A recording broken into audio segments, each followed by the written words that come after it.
You got two long ones that go that way. Don't say that border.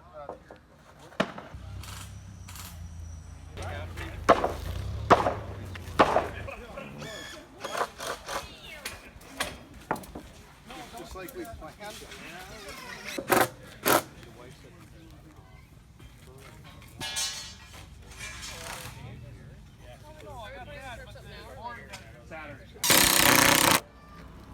How's that?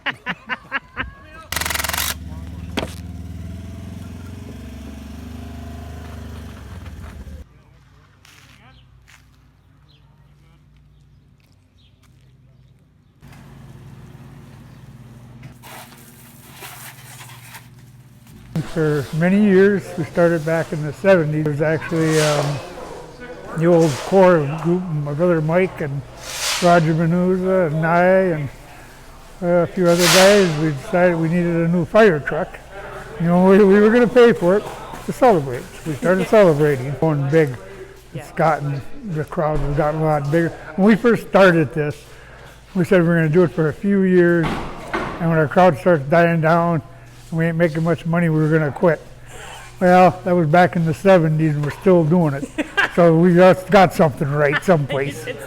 Yeah, we must have got something right because it's still going and going and going. Yeah. And we're all sitting there scratching our heads. It's like, why? What kept it going? I don't know. What's your favorite part about it? On Monday, the day after, it's all cleaned up. Yeah. It's a lot of work, but it's well worth it. It brings money to the community, and we found a lot of good things for it. So it gets the community all together, and that's a good thing. Otherwise, you know, you don't meet some people.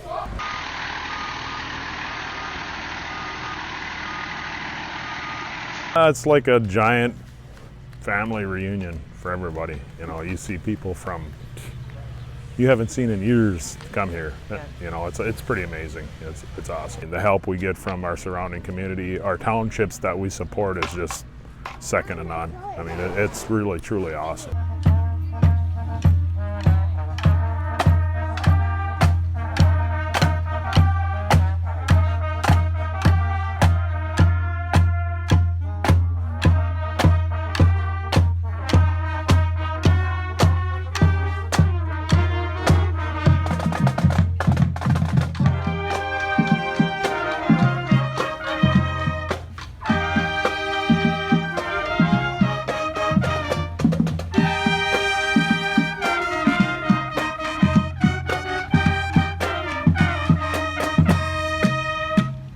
As a child, I came just for the parade.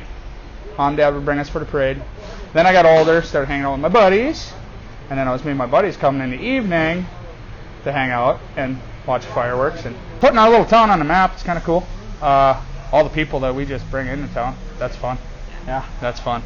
It's amazing. Well, like when I'm setting up for the parade, I'm on the edge of town. All these people are coming in, the floats, and it's car after car after car. I've had people run over my toes when I'm trying to stop them because there's no parking. Yeah. It is what it is. Yeah. It's fun though. It's fun. Do you look forward to Bowlus Fun Day? Yeah. I look forward to Monday. Yeah. Monday afternoon. Monday afternoon is pretty good. Yeah. Monday afternoon. It's fun. We have a good group. It's the world to us. Yeah, we appreciate everything, that, all the people that come to town. It's a major fundraiser for the year. Yeah, everybody works together. And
Stodoka has been an outstanding employee at the city of Bowlus. Took care of our streets, took care of our lawn mowing. Kenny was always there when he was needed. He's a good man. And we're giving him a plaque today. It reads, presented to Kenneth Stodoka in appreciation for your service and dedication for the last 20 years in the city of Bowlus, 2019.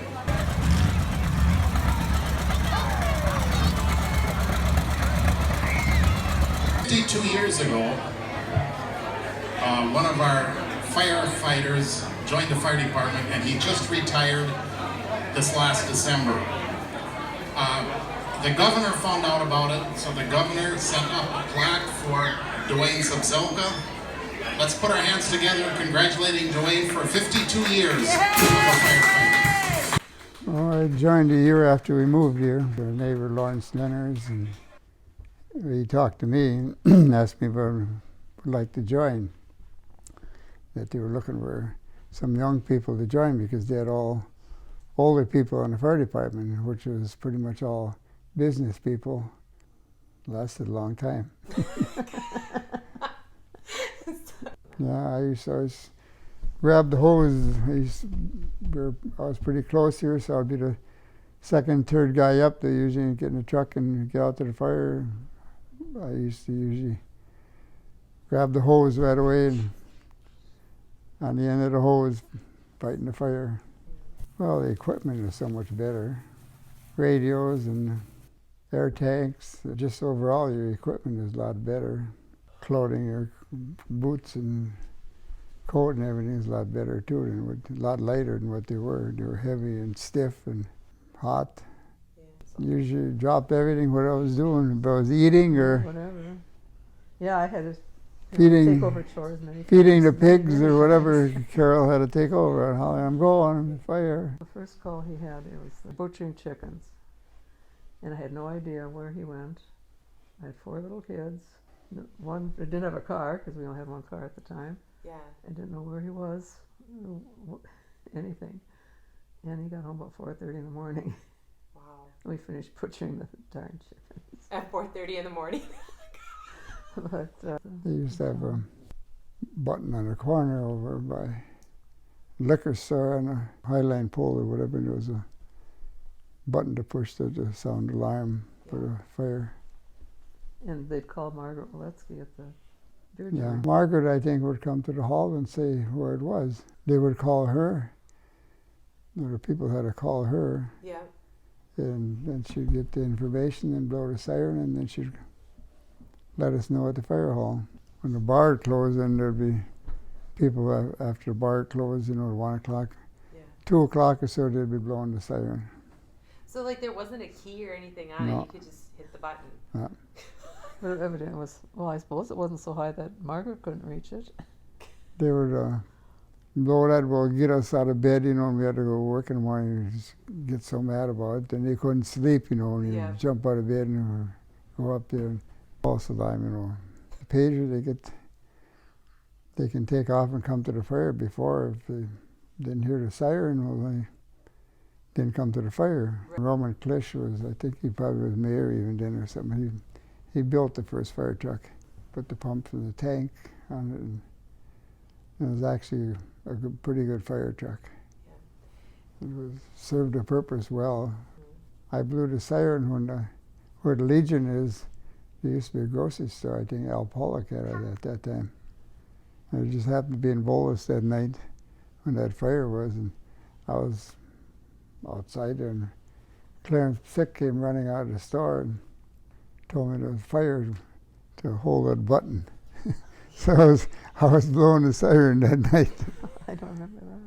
No, I was in high school, or I don't know if I was even in high school yet. Oh, I didn't even know. Oh, that I don't think I was in high school yet. I stood there Oh. a long time holding my finger on that button, blowing the siren. They didn't have a fire truck at that time.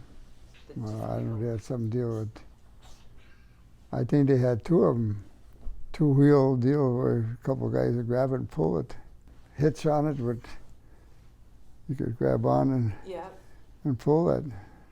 Toes kind of, and fingers, and cheeks froze on one fire. That year it was so cold. It was 80, in the 80s. The house burned.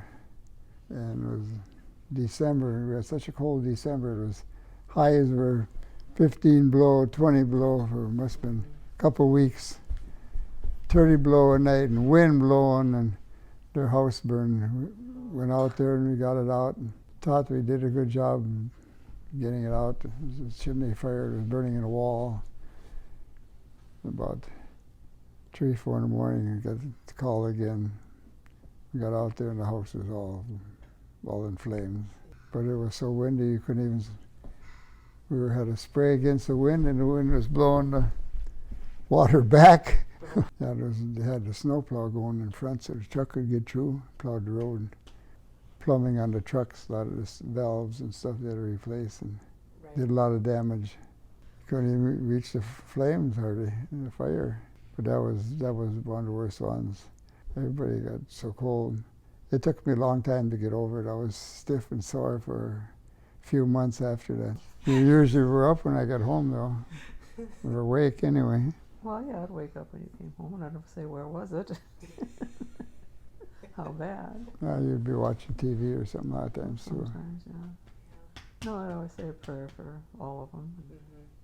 I always worry about that somebody isn't inside the building or whatever, you know. And you know everybody in the townships pretty much, so it's most of the calls you know who the people are, where you're going, you know, and you just hope that it isn't bad. Sure. Yeah, the hardest part is just like retiring from work, and just retiring from here is about the same thing. You miss the people that you worked with, went out on calls with, and kind of work together with the same people always.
My brother actually got me involved with it because he was fire chief at the time and was also mayor of the town.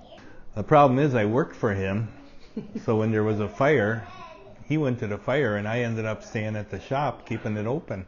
Well, it means more than a fundraiser. It means like the community getting together as a group to help out, to raise funds for us. Also, we carried on a lot of traditions that my brother started, Roger, like the afternoon polka music and the water fights and the parade and the polka mass. So those things are pretty much staples of the day. One of the main things we have been able to do is purchase top grade fire equipment, including trucks since 1977. That was our first fire truck. I mean, real fire truck. And it just continues on and on from air packs, rescue equipment, to jaws of life, brass rigs, to, we actually have 2 tankers now and a #1 truck, which we call our the one we hook up for firefighting So the biggest issue with fighting real fires is you run out of water. And with our tankers now, we have 2 good tankers, plus our main truck. We can usually keep up hauling water. Just amazes me that the park can be wall-to-wall people. Great thing for the community. I enjoy the camaraderie with the other firemen at the meetings, at the training. I'm going to miss that, I know. The source of help is not just us 20 firemen and 10 first responders cannot put this on. It's a community effort. All the businesses in town actually close on that Sunday. They come to support the fire department that day and take on various roles in the fun day itself.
They used to go through like, I don't know, it was 80-some kegs or so, wasn't it? Now it's down to 37 or 38, something. So it's half or less. It's gotten a little bigger, I think, but less beer.